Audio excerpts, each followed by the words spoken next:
इस युद्ध के कारण दुनिया में जो कठिन हालात बने हैं उनका प्रभाव लंबे समय तक बने रहने की आशंका है। इसलिए हमें तैयार रहना होगा, हमें एकजुट रहना होगा। हम कोरोना के समय भी एकजुटता से ऐसी चुनौतियों का सामना कर चुके हैं। अब हमें फिर से उसी तरह तैयार रहने की आवश्यकता है। পরিস্থিতিটা কি সত্যিই স্বাভাবিক নাকি আমাদের স্বাভাবিকের আফিম খাইয়ে রাখা হচ্ছে? একদিকে দেশের প্রধানমন্ত্রী লোকসভায় দাঁড়িয়ে বলছেন পশ্চিম এশিয়ার যুদ্ধ পরিস্থিতি কোনো সাধারণ সংঘাত নয়, এটা করোনার মতন এক ভয়াবহ মহামারী। হুঁশিয়ারি দিচ্ছেন বড় কোনো বিপদের, অথচ ঠিক উল্টো সুরে তেল মন্ত্রক বলছে সব ঠিক আছে, রান্নার গ্যাসের কোনো অভাব নেই, জাহাজ বন্দরে ভিড়ছে। কিন্তু আসল খেলাটা শুরু হচ্ছে পর্দার আড়ালে। অভাব যদি নাই থাকে তবে সিলিন্ডার বুকিং এর 25 দিনের সময়সীমা এক ধাক্কায় 35 দিন কেন করা হলো? উজ্জ্বলা যোজনার গরিব মানুষগুলোর জন্য সেটা 45 দিন কেন? কেন রাতারাতি হাজার হাজার সিলিন্ডার বাজেয়াপ্ত হচ্ছে আর জেল খাটছে শতাধিক মানুষ? সরকার কি তবে সত্যিটা বলতে ভয় পাচ্ছে নাকি আমরা এক চরম অনিশ্চয়তার দোরগোড়ায় দাঁড়িয়ে আছি? আজকের এপিসোডে আমরা কাটাছেঁড়া করব সেই ধোঁয়াশাকে। প্রশ্নটা এখন আর যোগানের নয়, প্রশ্নটা বিশ্বাসের। গ্যাস আছে নাকি শুধুই গল্পের গ্যাস খাচ্ছি আমরা? চলুন পর্দা ফাঁস করা যাক। নমস্কার, আমি মধুরিমা ভৌমিক আর দৈনিক সংবাদ অনলাইনে আপনারা দেখছেন সত্যি আসলে বেদনাদায়ক। মনে পড়ে ইউক্রেন যুদ্ধের সময়কার সেই চেনা বয়ান পাপাওয়ার রুকওয়াদি? কয়েকদিন আগেও দলের আইটি সেলের তরফে টুইট করে দাবি করা হচ্ছিল ইরান যুদ্ধ থামানোর ক্ষমতা নাকি কেবল মোদি আর পুতিনেরই আছে। কিন্তু পর্দার ওপাশে সত্যিটা থাপ্পড় মারছে সেই অহংকারে। খবরটা শুনলে হয়তো আপনার কান বিশ্বাস করবে না, কিন্তু এটাই এখন আন্তর্জাতিক মিডিয়ার হেডলাইন। পাকিস্তান নাকি মধ্যপ্রাচ্যের যুদ্ধ থামানোর উদ্যোগ নিচ্ছে। এটা আমি বলছি না, বলছে প্রখ্যাত ব্রিটিশ দৈনিক দ্য গার্ডিয়ান। হ্যাঁ, ঠিকই শুনেছেন, যে দেশটাকে আমরা দেউলিয়া বলে উপহাস করি সেই পাকিস্তান এখন মিশর আর তুরস্কের সঙ্গে কাঁধ মিলিয়ে ওয়াশিংটন থেকে তেহরান সবার সাথে যুদ্ধ থামানোর দৌত্য খবর করে আসছে। খবর আসছে পাকিস্তানের সেনাপ্রধান আসিম মুনির নাকি সরাসরি ডোনাল্ড ট্রাম্পের সঙ্গে কথা বলেছেন। প্রধানমন্ত্রী শাহবাজ শরীফ বৈঠক করছেন ইরানের প্রেসিডেন্ট পেজিশকিয়ানের সঙ্গে। তার মানে পাকিস্তান মধ্যস্থতাকারী। তবে কি আমরা শুধুই নামের বিশ্বগুরু? রাজনৈতিক শক্তি, সামরিক দাপট থেকে অর্থনীতি, সব দিক থেকেই ভারত পাকিস্তানের থেকে কতটা এগিয়ে তা জানতে রকেট সায়েন্সের দরকার নেই, তর্কের কোনো জায়গায় নেই। কিন্তু আজ যখন যুদ্ধের আগুন নেবানোর কথা আসছে তখন ভারতের দাপুটে কূটনীতি কোথায়? আমাদের পাপা কি তবে এবার কল করা ভুলে গেলেন? ভারত যখন ঘরের ভেতর রান্নার গ্যাসের সিলিন্ডার নিয়ে হিসেব মেলাতে ব্যস্ত, তখন পাকিস্তান খেলছে গ্লোবাল ডিপ্লোমেসির বড় চাল। এটা কি ভারতের কূটনৈতিক ব্যর্থতা নাকি আমাদের প্রচার যন্ত্রের তৈরি করা একটা ফোলানো ফাপানো বেলুন যা চুপসে যাওয়ার মুখে? ভারত আজ মধ্যস্থতাকারীর আসনে নেই কেন? আজ কেন পশ্চিম এশিয়ার এই আগ্নেয়গিরি শান্ত করতে ইসলামাবাদকে মাঝখানে ঝাঁপিয়ে পড়তে হচ্ছে? আমাদের হাত কি তবে ছোট হয়ে গেল নাকি আমাদের আত্মতুষ্টি আমাদের ডুবিয়ে দিল? বিরোধী নেতা জয়রাম রমেশের একটা টুইট আজ গোটা দেশের কূটনৈতিক অহংকারে সপাটে চড় মেরেছে। স্ক্রিনে আপনারা সেই টুইট দেখতে পাচ্ছেন। রমেশের টুইট বাংলায় বলছি। তিনি লিখেছেন, একাধিক শীর্ষস্থানীয় আন্তর্জাতিক সংবাদ মাধ্যমের প্রতিবেদনে উঠে এসেছে পাকিস্তান নাকি আমেরিকা এবং ইসরায়েল একদিকে এবং ইরান অন্যদিকে এই দুই পক্ষের মধ্যে একটি মধ্যস্থতাকারী হিসেবে ব্যবহৃত হচ্ছে। যদি এই খবরগুলো সত্যি হয় তবে তা ভারতের জন্য একটি গুরুতর কূটনৈতিক ধাক্কা এবং প্রত্যাখ্যানের সমান, এবং তার সম্পূর্ণ দায় বর্তায় তথাকথিত বিশ্বগুরু ভাবমূর্তির উপর।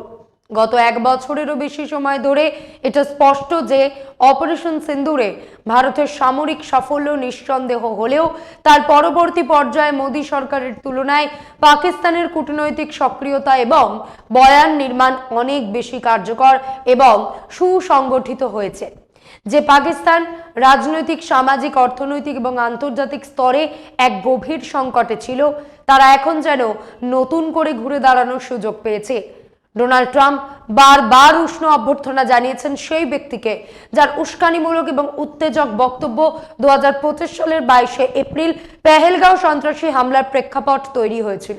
এমনকি তিনি পাকিস্তানের সেনাপ্রধান ফিল্ড মার্শাল আসিম মুনিরকে দুবার হোয়াইট হাউসে আমন্ত্রণ জানিয়েছেন। এর মধ্যে একবার ছিল নজিরবিহীন একটি মধ্যাহ্নভোজের আয়োজন।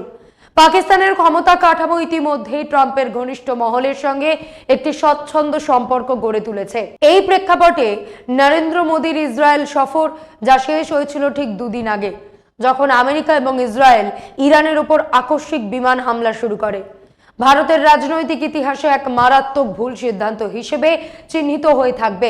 এই সফরের ফলে ভারত এমন একটি অবস্থান থেকে সরে এসেছে যেখান থেকে তার পক্ষে মধ্যস্থতাকারীর ভূমিকা নেওয়া সম্ভব ছিল, উচিত ছিল। প্রধানমন্ত্রীর তথাকথিত হাগলোম্যাসি কূটনীতি আজ নির্মমভাবে এক্সপোজড, আর তার মূল্য চোকাতে হচ্ছে গোটা দেশকে। দেশের মানুষকে আজ রান্নার গ্যাসের জন্য লাইন দিতে হচ্ছে, আর বিশ্ব মঞ্চে আমাদের জায়গাটা কেড়ে নিচ্ছে সেই দেশ যাদের আমরা দেউলিয়া বলে হাসাহাসি করতাম।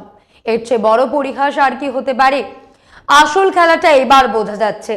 প্রশ্নটা শুধু পাকিস্তান কেন মধ্যস্থতা করছে তা নয়, প্রশ্নটা হলো আমাদের তথাকথিত পরম বন্ধু দেশগুলো কেন ভারতের উপর ভরসা করতে পারলো না।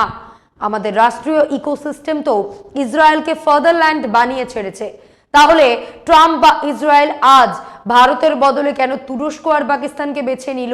ভারতের ভাবমূর্তি আজ কি সত্যি তলানিতে? আসুন সমীকরণটা একটু ঠান্ডা মাথায় মেলাই। এখানে 6টি চরিত্র আছে: আমেরিকা, ইসরায়েল, তুরস্ক, পাকিস্তান, ভারত আর ইরান।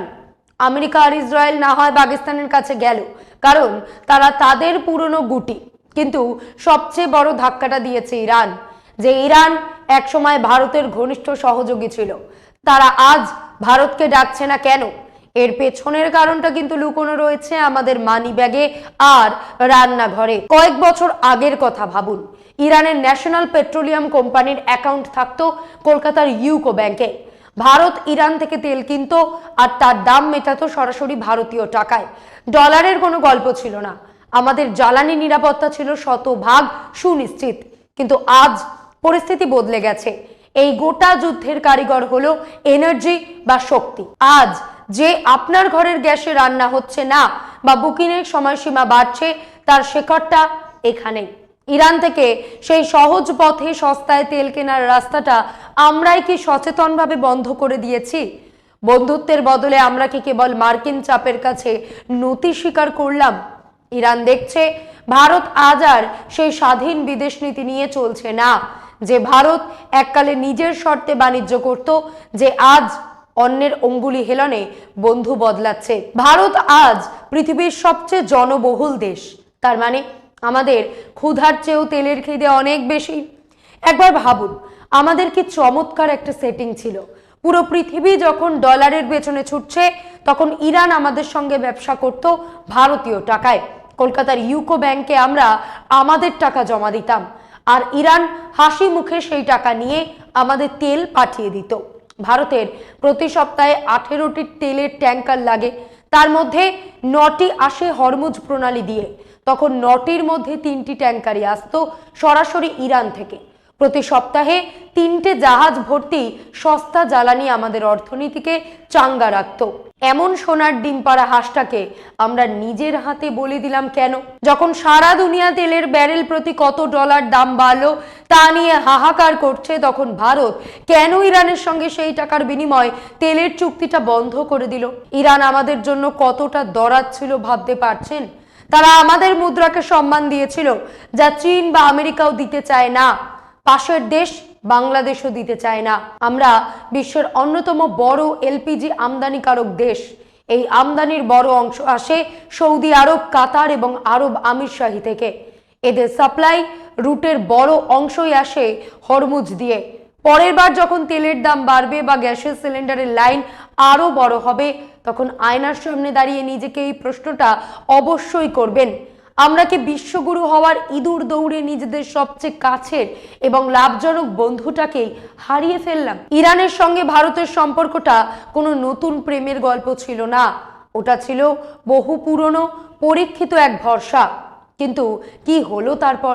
2019-এর মে মাস থেকে আমেরিকার ট্রাম্প প্রশাসনের একটু রক্তচক্ষু দেখেই আমরা লেজ গুটিয়ে তেলের অ্যাকাউন্টটা হিমঘরে পাঠিয়ে দিলাম। আর যখন ইরান হরমুজ প্রণালীতে নিজের আধিপত্য কায়েম করে বসে আছে, তখন আমরা গিয়ে হাত জোর করে দাঁড়াচ্ছি, দয়া করে আমাদের একটা তেলের জাহাজ ছেড়ে দিন।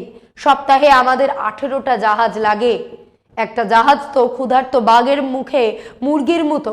এই যে ভারতের সুবিধাবাদী আচরণ, কখনো ট্রাম্পের সঙ্গে হাত মিলিয়ে ইরানকে চোখ রাঙানো, আবার কখনো বিপদ বুঝলে পায়ে পড়া, এই দ্বিচারিতাকে বিশ্বমঞ্চে কি বলা হয় জানেন? ছেলে মানুষই। আসল সত্যিটা আরো বেদনাদায়ক। ইরান আজ ভারত, পাকিস্তান বা তুরস্ক কারোর সাথেই কথা বলতে রাজি নয়। তেহরান আজ কথা বলছে বোমার ভাষায়। এখানে আসলে তিনটি সভ্যতার সংঘাত চলছে। এক, পাশ্চাত্য সভ্যতা, যারা মনে করে প্রযুক্তি দিয়ে প্রকৃতিকে কেনা যায়, মঙ্গল গ্রহে গিয়েও রাজত্ব করা যায়। দুই, ইরানি সভ্যতা, যারা প্রযুক্তি আর প্রকৃতির মধ্যে একটা ভারসাম্য রাখতে জানে। ইরান কি তবে পাকিস্তানের আর্জি মেনে হাত গুটিয়ে নেবে? আসলে ইরান এখন কারোর সাথেই আলোচনার টেবিলে বসতে রাজি নয়। সে ভারতকেও পাত্তা দিচ্ছে না, পাকিস্তানকেও না। ইরান এখন তার নিজের শর্তে যুদ্ধক্ষেত্রে জবাব দিচ্ছে। প্রশ্নটা হলো, যদি আসিম মুনির আর মোদিজি দুজনেই ডোনাল্ড ট্রাম্পের ঘনিষ্ঠ হন, তবে পাকিস্তান কেন আজ নিরপেক্ষ মধ্যস্থতাকারীর তকমা পাচ্ছে? ভারত কেন বাদ পড়ল? উত্তর লুকিয়ে আছে ট্রাম্পের চরিত্রের ভেতরে। আন্তর্জাতিক মহলে ট্রাম্পের পরিচিতি একজন চরম অবিশ্বস্ত খেলোয়াড় হিসেবে। তিনি কখন তাকে মাঝপথে ধোকা দেবেন তার কোনো গ্যারান্টি নেই। আর ঠিক এই কারণেই পুতিনের মতন বাঘা বাঘা নেতারাও এই আগুনে হাত দিতে চাইছেন না, কারণ তারা জানেন ট্রাম্পকে সাহায্য করতে যাওয়া মানে নিজের বিপদ ডেকে আনা। তাহলে পাকিস্তান কেন ঝাঁপালো? কারণ দেওয়ালে পিঠ থেকে যাওয়া পাকিস্তানের হারানোর কিছু নেই। তারা ট্রাম্পের সেই ধোঁকাবাজির ঝুঁকি নিতেও প্রস্তুত, যদি তাতে আন্তর্জাতিক মঞ্চে একটু প্রাসঙ্গিক হওয়া যায়। এদিকে ইরানের পরিস্থিতি আরো জটিল।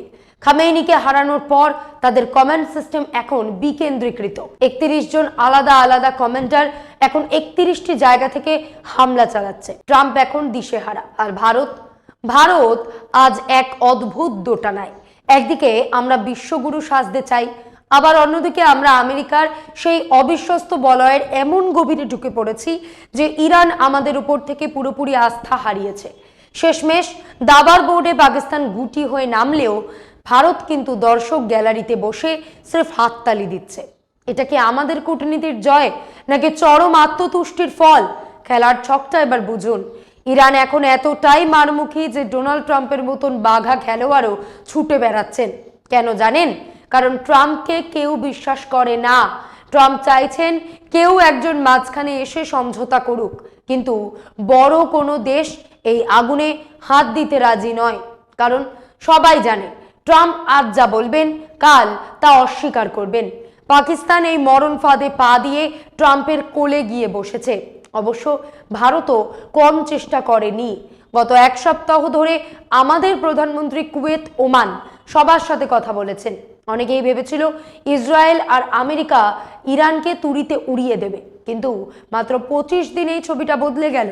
ইরান একাই যখন দুজনকে কড়া জবাব দিচ্ছে, এখন আমাদের নিজেদের পিঠ বাঁচাতে ইরানের কাছে অনুনয় করছি। কিন্তু ইরান আমাদের ইশারায় বলে দিচ্ছে সুবিধাবাদী হবেন না, নীতি আর আদর্শে অটল থাকতে শিখুন। একটু সোজা সাপটা কথা বলি, যদি আমরা এতই ক্ষমতাধর হতাম তবে হরমুজ প্রণালীতে গিয়ে কেন আমরা দাঁড়িয়ে নেই?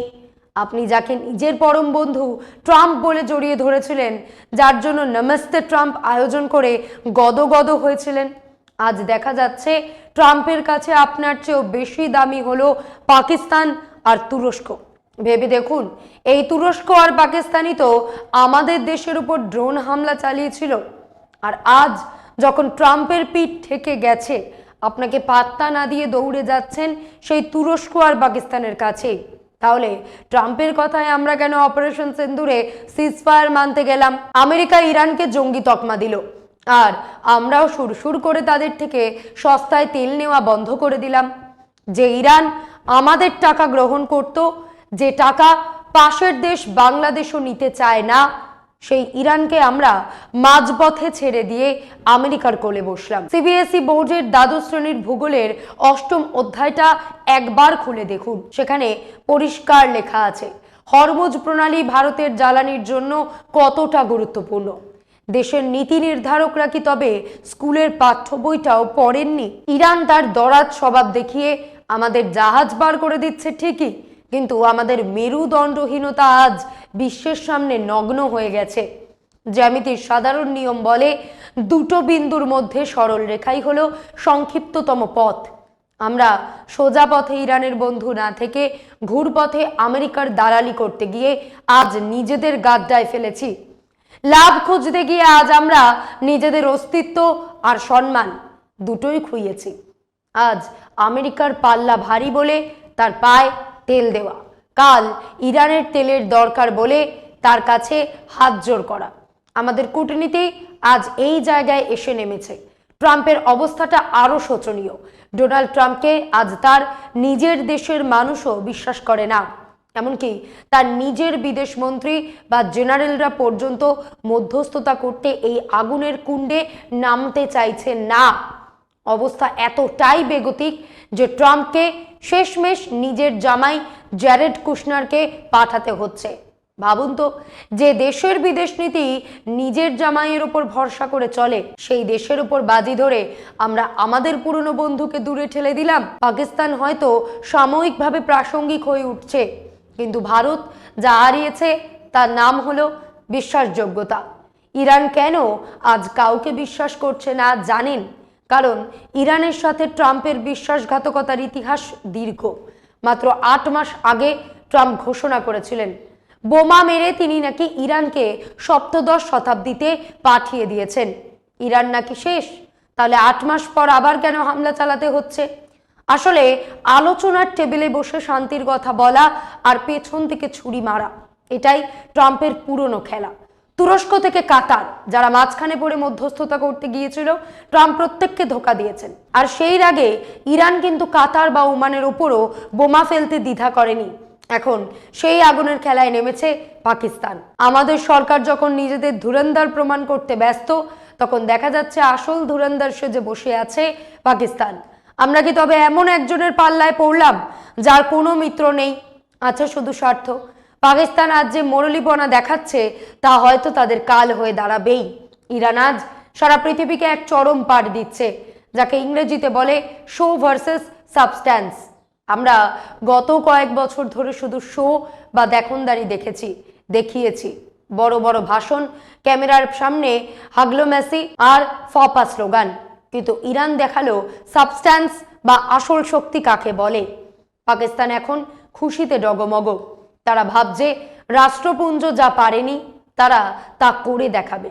কিন্তু সাবধান, এই দেখনদারি বা শো করতে গিয়ে যদি ট্রাম্পের কোনো চালে ইরান আবার ধোঁকা খায়, তবে সেই বোমার প্রথম টার্গেট কিন্তু হবে ইসলামাবাদী।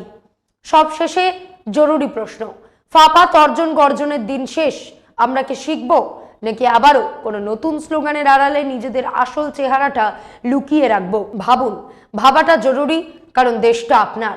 আজ এই পর্যন্তই। এমন আরো বিষয় জানতে অবশ্যই সাবস্ক্রাইব করুন, লাইক কমেন্টে শেয়ার করুন। দেখতে থাকুন দৈনিক সংবাদ, শুধু নামই যথেষ্ট।